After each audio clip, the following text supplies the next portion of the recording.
Hello అండి, ఎలా ఉన్నారు? అందరికీ 4వ శుక్రవారపు శుభాకాంక్షలండి. ఈ శ్రావణ శుక్రవారము నేను పూజ చేసుకున్నాను. పూజ ఎలా చేసుకున్నానో, ఉప్పు దీపం ఎలా పెట్టానో, ప్రసాదాలు ఏటేటి చేశానో మీకు ఈవేళ చూపిస్తానండి. చూడండి, చక్కటి ప్రసాదాలు తయారు చేశాను తల్లికి. చింతపండు పులిహోర, పాల పొంగలు, తర్వాత ఏమో శనగలు, ఇంకా గారెలు చేశానండి. ప్రసాదం తల్లికి పాలు పెట్టుకున్నాను. లక్ష్మీదేవికి పాలు ఇష్టం కదా, వాటితో 5 రకాలు అయ్యేవండి. ఫస్ట్ గ్యాస్ స్టవ్కి చక్కగా కడుక్కొని ముగ్గులు పెట్టుకున్నానండి. తల్లికి గ్యాస్ స్టవ్ అంటే లక్ష్మీదేవి కదా, పొయ్య. ఆ వాటికి చక్కగా ముగ్గులు గట్టా పెట్టేసి బొట్లు పెట్టుకున్న తర్వాత నేను తులసమ్మ దగ్గర పెట్టుకుంటున్నాను. చూడండి, తల్లి పాదాలు వేసుకుంటున్నాను. రాత్రే చక్కగా కడిగేసానండి ఇల్లు గుమ్మాలు. కడిగిన తర్వాత ముగ్గులు పెడతానండి. మాది చిన్న ఇల్లు అండి, పిల్లలు గట్టా అక్కడే అవుతుంటారు, తిరుగుతుంటారు, ముగ్గులు చెరిపేస్తుంటారు కాబట్టి నేను ముగ్గులు రాత్రి వేయలేదు. చక్కగా తెల్లారి లేచి 3:30కి లేచి ముగ్గులు అన్ని పెట్టుకున్నానండి. చక్కగా ఇగొట్టండి తులసమ్మ దగ్గర పెట్టుకుంటున్నాను. తులసమ్మ దగ్గర అయిపోయిన తర్వాత నేనేమో అంగటి వేసుకుంటున్నాను. ఆయాలప్పుడే వేసుకుంటానండి ఎప్పుడును, ఎందుకంటే చినుకులు గట్టా అని నైట్ వేయనండి. అందుకే మార్నింగే వేసుకుంటాను. చక్కగా ముగ్గులు మనకి అందంగా కనిపిస్తాయి తెల్లవారింటికైతే. తులసమ్మ దగ్గర అయిపోయింది కదండి, ఇప్పుడు గుమ్మంలో వేసుకుంటున్నాను. గుమ్మంలోనూ వేసుకుని నేను ముగ్గులు యాత్రలోన చక్కగా ఈ అచ్చులు ఉంటాయి కదండి, అవి కొన్నాను. కొన్ని తర్వాత అవి వేస్తే సరిగ్గా పడలేదు. నేను ఎప్పుడు చేత్తోనే వేసుకుంటాను, అయినా ఈసారి వేస్తానని ట్రై చేసినప్పటికీ అది సరిగ్గా పడలేదు. లక్ష్మీదేవిదే కొన్నాను అచ్చు. నాకు ఎప్పుడు చేత్తోనే ఇష్టం. ఈసారి కూడా అదే అయ్యింది. గుమ్మంలో కూడా చక్కగా లక్ష్మీదేవి పాదాలు వేసుకున్నానండి. వేసుకున్న తర్వాత చక్కగా పద్మ ముగ్గు వేసుకున్నాను. వేసుకొని ఎప్పుడూలాగే పద్మ ముగ్గు వేసుకున్నాను. కోనులతో వేసుకున్నానండి పద్మ ముగ్గు అనేది. కోన్లు వస్తాయి కదండి, అలాంటిది వేసుకున్నాను ఈసారి. మన వీడియో ఫస్ట్ టైం చూస్తున్న వాళ్ళైతే లైక్ చేయండి, సబ్స్క్రైబ్ చేసుకోండి. మరిన్ని వీడియోల కోసం ప్లీజ్ లైక్ చేయండి. నేను ఈ లక్ష్మీదేవి పాదాలు మొదటిసారి వేశాను. మొన్న ఒక ఆవిడ వేసింది యూట్యూబ్లోన, ఆవిడ దుక్కు చూసి వేశానండి. చూడండి ఎంత చక్కగా నాకు నచ్చింది ఆ పాదాలనేవి. చక్కగా వేసింది ఆవిడ. మధ్యలో కుంకుమ గట్టా నీట్గా పెట్టిందండి. నేను కూడా అలాగే పెట్టాను, నీట్గా వచ్చాయి. నాకు ఆ పాదాలు చాలా చూడగానే చక్కగా అనిపించింది, ముద్దుగా. వరిపిండి ముగ్గులంటే లక్ష్మీదేవికి ఇష్టమండి. అవి ఎంత చక్కగా ఇల్లు మొత్తం అలంకరించుకొని చక్కగా ముగ్గులు వేస్తే అంత లక్ష్మీదేవికి అంత ఇష్టం అటండి. మనము చక్కగా ఇవి పసుపు రాసి ముగ్గు పెడితే ఎంత అందంగా ఉంటుందో, ఇంటికి కళగుంటుందండి. మనకి మంచి మనసు కూడాను ప్రశాంతంగా ఉన్నట్టుగా ఉంటుంది. ఏటో ఇలాగ అలంకరించుకొని ఇలా ముగ్గులు పెట్టుకుంటే మనసుకి హాయిగా ఉన్నట్టు. దేవుడి గది కూడా దగ్గర కింద ఆ తల్లికి లక్ష్మి పీట కింద చక్కగా ముగ్గు వేసుకోవాలండి. కింద దేవుడి గది కింద పీట పెడతాం కదా, ఇక్కడ ఆ పీట దగ్గర శంకు చక్రం పద్మ ముగ్గు వేసుకున్నాను. వేసుకొని ఇవన్నీ అలంకరించుకున్న తర్వాత నేను చక్కగా కుబేరు ముగ్గు ఎప్పుడు శుక్రవారం నాడు వేస్తాను కదండి, అలాగా కుబేరు ముగ్గు కూడా వేసేసుకోవాలి. చక్కగా చూడండి, అటు 3 గీతలు ఇటు 3 గీతలు వేసుకొని వాటిని అటుపక్క 3తోని ఇటు కలపాలండి. అలా కలుపుకోవాలి. కలుపుకొని చక్కగా కుబేరు ముగ్గు వేసుకున్న తర్వాత మనము పసుపు కుంకాలతోని చక్కగా ఇది నింపుకోవాలండి. ఈ గళ్ళు నింపుకుంటే మంచిదటండి. ఆ పసుపు కుంకాలతోని కుబేరుడు అనుగ్రహం కోసం ఇలా ముగ్గు వేసుకోవాలి శుక్రవారం పూట. చూడండి, అటు 3 గళ్ళు పసుపుతోని చక్కగా నింపేసుకుంటున్నాను. ఇటు కూడా అలాగే నింపుకొని చక్కగా కుంకుమ కూడా మధ్యలోన ఆ గళ్ళు నింపుకోవాలండి. అప్పుడు కుబేరుడు ముగ్గు అంటారనమాట. వీటికి మనము ఈశాన్యం మూలన ఈ కుబేరుడు ముగ్గు వేసుకుంటే చాలా మంచిదండి. నేను అలా వేసుకొని అన్ని ఇంట్లోన కింద ముగ్గులన్నీ అయిపోయిన తర్వాత నేను పీట అలంకరించుకుంటున్నానండి. లక్ష్మీదేవికి పెడతాను కదా, ఆ పీట కూడా చక్కగా పసుపు రాసుకొని చక్కగా ముగ్గులు పెట్టేసుకోవాలి. తల్లి పాదాలు వేస్తున్నాను.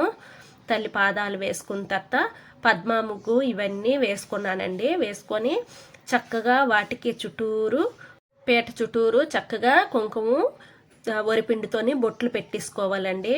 పెట్టేసుకుంటే మనకి పీట రెడీ అయిపోయినట్టుగా. నేను చక్కగా ఈ చెక్క పీటే వాడుతానండి. ఇల్లి మీద మెటల్తోని ఉంది కానీ నాకేటో ఇదే అయితేనే నాకు మనస్తృప్తిగా అనిపిస్తుందండి. ఏటో కానీ చెక్క పీట పెడితేనే ఎప్పుడు అదే అలంకరించుకుంటాను, ఏ పూజకవని ఉపయోగిస్తాను. నేను ఈవేళ లక్ష్మీదేవికి ఉప్పు దీపం పెట్టాలని అనుకున్నానండి. 3 వారాలు నాకు అవ్వలేదు, పెడతానంటే మర్చిపోయాను. ఈ వారమైనా తల్లికి చక్కగా ఉప్పు దీపం పెడతానని ప్రమిది ఒకటి తీసుకున్నానండి, పెద్ద ప్రమిది. దాంట్లో ఉప్పు నింపుకోవడానికి చక్కగా అది కడుక్కొని మనము పసుపు రాసుకోవాలి. చక్కగా బొల్లులు లేకుండా నీట్గా రాసుకున్న తర్వాత మనము చుట్టూరు కుంకుమ బొట్లు పెట్టుకోవాలండి. ఆ ప్రమిదికి దాంట్లోన ఉప్పు వేస్తామన్నమాట. మనము దాన్ని నింపుగా ఉప్పు వేసుకుంటాం కాబట్టి చక్కగా అలంకరించుకోవాలండి. కుంకుమతోని అలంకరించుకొని అది ఒక పక్కన ఉంచుకోవాలి. మనము చిన్న చిన్న ప్రమిదలు కూడా ఉంటాయండి దీంట్లో ఉప్పు వేసిన తర్వాత దాని మీద ప్రమిదలు 2 వస్తాయండి, అవి మీకు చూపిస్తాను. ఇది అలంకరించుకొని ఒక పక్కన ఉంచుకున్న తర్వాత ప్రసాదాలు మనం సిద్ధం చేసుకోవాలి కదా. మనము ప్రసాదాలకి నేను పొంగల్ చేశానండి తల్లికి. బియ్యం కొద్దిగా చక్కగా కడుక్కొని పొయ్యి మీద పెట్టుకొని దాంట్లో పాలు వేసుకొని అలాగా చిక్కగా దగ్గర పడి చక్కగా ఉడికిన తర్వాత పంచదార, ఒక చిన్న టీ గ్లాసుల పంచదార వేసుకొని చక్కగా కలుపుకోవాలండి. కలిపిన తర్వాత ఒక 2 స్పూన్ల నెయ్యి వేసుకొని దాంట్లో జీడిపప్పు వేసుకొని ఇవి కొద్దిగా దోరపదునుకు వేగిన తర్వాత ఆ పొంగల్లోన వేసేసుకోవాలండి. వేసుకున్న తర్వాత అది చక్కగా కలుపుకొని ఒక పక్కన మూత పెట్టి ఉంచుకోవాలి. అంటే మనకి తల్లికి ప్రసాదం పొంగలి రెడీ అయిపోయినట్టుగానండి. మూత పెట్టుకొని చక్కగా ఒక పక్కన ఉంచుకోవాలండి. నేను చింతపండు పులిహోర చేస్తాను అన్నాను కదండి తల్లికి ప్రసాదం. చింతపండు కొద్దిగా నానపెట్టుకొని ఉంచుకున్న తర్వాత పులిహార అన్నము 2 గ్లాసుల బియ్యం చక్కగా పసుపు వేసి ఉడికిన తర్వాత వార్చుకొని అది చల్లార్చుకోవాలండి. చల్లార్చుకున్న తర్వాత ఒక ప్యాన్లోన ఆయిల్ వేసుకొని, నేను ముందు శనగలు కూడా పెడతాను అన్నాను కదండి. పులిహారకి శనగలకి ఒకే పోపు అండి, అది మనం రెండిటికి సర్దుకోవచ్చు. ఆ పోపు వేసుకొని చక్కగా శనగలు తాలింపు పెట్టుకొని అవి ఒక పక్కన ఉంచుకున్నానండి. ఉంచుకున్న తర్వాత అదే కళాయిలోనో ఆయిల్ వేసుకొని చక్కగా ఆవాలు, జీలకర్ర, ఎండుమిరపకాయలు, కరివేపాకు, శనగపప్పు, మినపప్పు, కొద్దిగా ఇంగువ, పచ్చిమిరపకాయలు వేసుకొని చక్కగా వేపుకోవాలండి. అవి వేగాక మనం చింతపండు తీసుకొని దాంట్లో వేసుకోవాలండి. ఆ జ్యూసు వేసుకున్న తర్వాత కొద్దిగా ఉప్పు, తర్వాత పసుపు వేసుకొని చక్కగా కలుపుకోవాలండి. కొద్దిగా ఆయిల్ పైకి తేలినంత వరకు మరగనివ్వాలండి. మరిగిన తర్వాత మనము అన్నం వార్చుకొని చల్లారి పెట్టుకున్నాం కదండి, చూడండి పులిహార అన్నము, అది చక్కగా కలుపుకోవాలండి. నేను వేసినవన్నీ కరెక్ట్గా సరిపోవండి. పులుపు కానీ సాల్ట్ కానీ అన్నీ చక్కగా సరిపోవండి.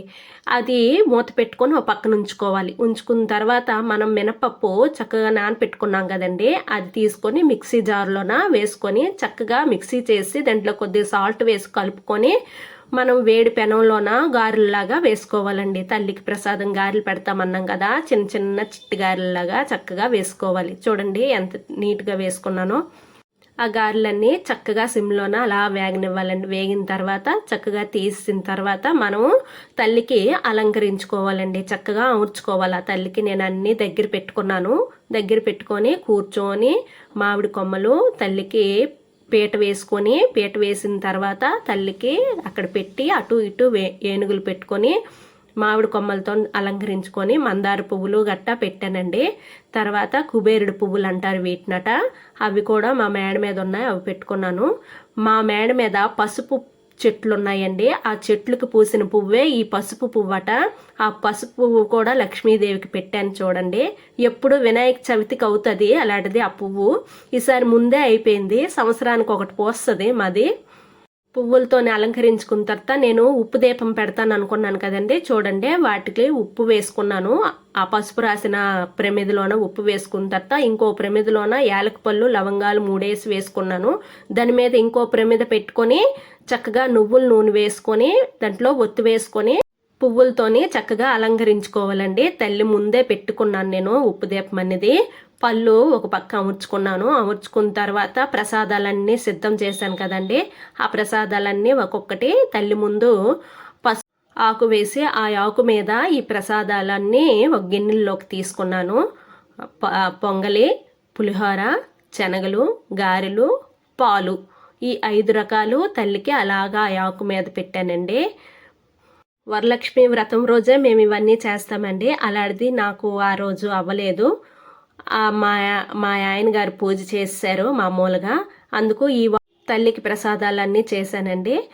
లక్ష్మీదేవి పూజకి అన్నీ సిద్ధం చేసి ఉంచుకున్నానండి. ఉంచుకున్న తర్వాత తులసమ్మకి ముందు దీపం పెట్టుకుంటాను ఎప్పుడును.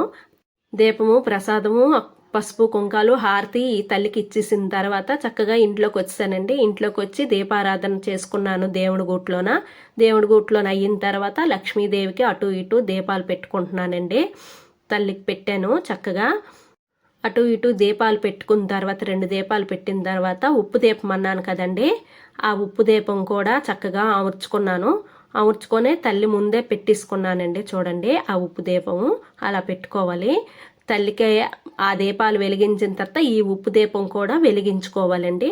వెలిగించుకున్న తర్వాత మనం తల్లికి 108 పువ్వులతోని చక్కగా ఆ తల్లికి అష్టోత్తరం చదువుకోవాలండి. చదువుకొని పూజ చేసుకున్నాను నేను. ఈ లోపల మా పిల్లలు కూడా రెడీ చేశాను. రెడీ చేసుకొని ఈవేళ ఆగస్టు 15 కదండి, మా పిల్లలు వైట్ బట్టలు వేసుకొని స్కూల్కి వెళ్తారనమాట.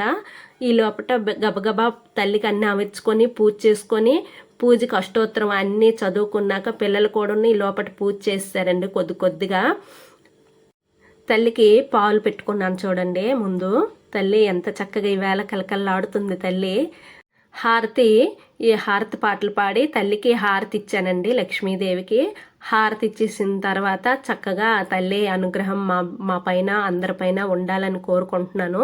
చూడండి, ఉప్పు దీపం వెలిగించాను నేను. ఇదే ఫస్ట్ టైం ఉప్పు దీపం పెట్టడం. లక్ష్మీదేవి అనుగ్రహం మనందరిపైన ఉండాలని కోరుకుంటూ నమస్కారం అండి. మీకు ఈ వీడియో నచ్చిందనుకుంటూ థ్యాంక్ యూ.